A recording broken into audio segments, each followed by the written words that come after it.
ಇನ್ನು ಸೈಟ್ ಗೋಲ್ಮಾಲ್ ನಡೆದಂತಹ ಬೆನ್ನಲ್ಲೇ ಮೂಡಾಗೆ ಸರ್ಕಾರ ಸರ್ಜರಿ ಮಾಡೋಕೆ ಹೊರಟಿದೆ. ಮೂಡಾಗೆ ಪ್ರತ್ಯೇಕ ಕಾಯ್ದೆಯನ್ನ ರಚನೆ ಮಾಡಿ ಒಂದು ರೀತಿ ಚೇಂಜ್ ತರಬೇಕು ಅಂತ ಹೇಳಿ ಈಗ ಸರ್ಕಾರ ಪ್ಲಾನ್ ಮಾಡ್ತಿರೋದು. ಹಾಗೂ ಇದಕ್ಕೆ ಸಚಿವ ಸಂಪುಟ ಕೂಡ ಅಸ್ತು ಅಂತ ಹೇಳಿದೆ.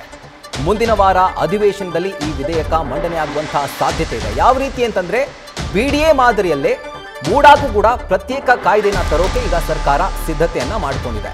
ಹಾಗಾದ್ರೆ ಈ ಕಾಯ್ದೆಯಿಂದ ಮೂಡಾದಲ್ಲಿ ಏನೇನು ಅಕ್ರಮ ಕೇಳಿ ಬರ್ತಾ ಇದೆ, ನಡೆದಿದೆ ಅಂತ ಏನೊಂದು ಆರೋಪಗಳು ಕೇಳಿ ಬರ್ತಾ ಇದೆ, ಅದಕ್ಕೆ ಬ್ರೇಕ್ ಬೀಳುತ್ತಾ? ಹಾಗಿದ್ರೆ ಕಾದ್ ನೋಡಬೇಕು. ಡೀಟೇಲ್ಸ್ ಅನ್ನ ಕೊಡ್ತಾರೆ ನಮ್ಮ ಪ್ರತಿನಿಧಿ ಹರೀಶ್.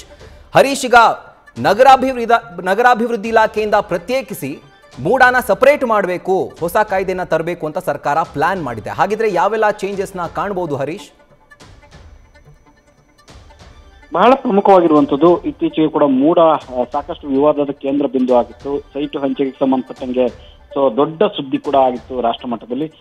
ಇದೀಗ ಕೂಡ ಬಿಡಿಎ ಮಾದರಿಯಲ್ಲಿ ಮೂಡವನ್ನು ಪ್ರತ್ಯೇಕವಾಗಿ ಒಂದು ಕಾಯ್ದೆ ತರುವಂತ ನಿಟ್ಟಿನಲ್ಲಿ ಕೂಡ ಇವತ್ತು ನಡೆದಂತಹ ಸಚಿವ ಸಂಪುಟ ಸಭೆಯಲ್ಲಿ ಕೂಡ ಒಪ್ಪಿಗೆಯನ್ನ ಕೊಟ್ಟಿರುವಂತದ್ದು. ಯಾಕಂತಂದ್ರೆ ಇದುವರೆಗೂ ಕೂಡ ಒಂದು ಮೂಡ ಕಾಯ್ದೆ ಇದ್ರೂ ಕೂಡ ಸ್ವತಂತ್ರವಾಗಿ ಪ್ರತ್ಯೇಕವಾದಂತ ಒಂದು ಕಾಯ್ದೆಯನ್ನು ರೂಪಿಸಬೇಕು ಅನ್ನುವಂತ ನಿಟ್ಟಿನಲ್ಲಿ ಇವತ್ತು ಸಂಪುಟ ಸಭೆಯಲ್ಲಿ ಚರ್ಚೆ ಮಾಡಿರುವಂತದ್ದು. ಆ ನಿಟ್ಟಿನಲ್ಲಿ ಅದಕ್ಕೆ ಗ್ರೀನ್ ಸಿಗ್ನಲ್ ಅನ್ನ ಕೂಡ ಕೊಟ್ಟಿರುವಂತದ್ದು. ಅಂದ್ರೆ ಭೂ ಮಂಜೂರಾತಿ ಆಗಿರ್ಬೋದು, ಇದು ಹಂಚಿಕೆ ಆಗಿರ್ಬೋದು, ಹೀಗೆ ಬೇರೆ ಬೇರೆ ರೀತಿಗೆ ಸಂಬಂಧಪಟ್ಟಂಗೆ ಕೂಡ ಸ್ವತಂತ್ರವಾದಂತ ಒಂದು, ಅಂದ್ರೆ ಈಗಾಗಲೇ ಬೆಂಗಳೂರು ಅಭಿವೃದ್ಧಿ ಪ್ರಾಧಿಕಾರ ಹೇಗೆ ಕಾರ್ಯನಿರ್ವಹಿಸ್ತಿದೆಯೋ ಅದೇ ಮಾದರಿಯಲ್ಲೇ ಕೂಡ ಮೈಸೂರು ಅಭಿವೃದ್ಧಿ ಪ್ರಾಧಿಕಾರವು ನಿರ್ವಹಿಸಬೇಕು ಅನ್ನುವಂತ ನಿಟ್ಟಿನಲ್ಲಿ ಕೂಡ ಪ್ರತ್ಯೇಕವಾಗಿ ಕಾಯ್ದೆ ತರುವಕ್ಕೆ ಹೊರಟಿರುವಂತದ್ದು ರಾಜ್ಯ ಸರ್ಕಾರ. ಇದೀಗ ಕೂಡ ಅದಕ್ಕೆ ಸಂಬಂಧಪಟ್ಟಂಗೆ ಮೂಡಾದಲ್ಲಿ 100ಕ್ಕೂ ಹೆಚ್ಚು ಜನ ಈಗ ಅಧಿಕಾರಿಯೇತರ ಸದಸ್ಯರು ಕೂಡ ಅಲ್ಲಿ ಇರ್ತಾ ಇದ್ರು.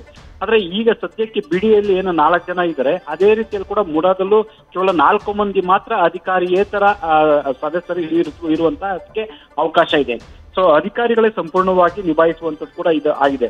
ಹಾಗಾಗಿ ಆಗಿರುವಂತಹ ಗೊಂದಲಗಳು ಮತ್ತೆ ಒಂದಷ್ಟು ನಿವೇಶನ ಹಂಚಿಕೆಗೆ ಸಂಬಂಧಪಟ್ಟಂಗೆ ಗೊಂದಲಗಳು ಏನು ನಿರ್ಮಾಣ ಆಗಿತ್ತು ಅದೆಲ್ಲಕ್ಕೂ ಬ್ರೇಕ್ ಹಾಕುವಂತ ನಿಟ್ಟಿನಲ್ಲಿ ಇದೀಗ ಕೂಡ ರಾಜ್ಯ ಸರ್ಕಾರ ಈ ಒಂದು ವಿಚಾರಕ್ಕೆ ಸಂಬಂಧಪಟ್ಟಂಗೆ ಒಂದು ಸ್ಪಷ್ಟ ನಿಲುವನ್ನ ಕೈಗೊಂಡಿದೆ ಅನ್ನುವಂಥದ್ದು ಈಗ ಗೊತ್ತಾಗ್ತಿದೆ.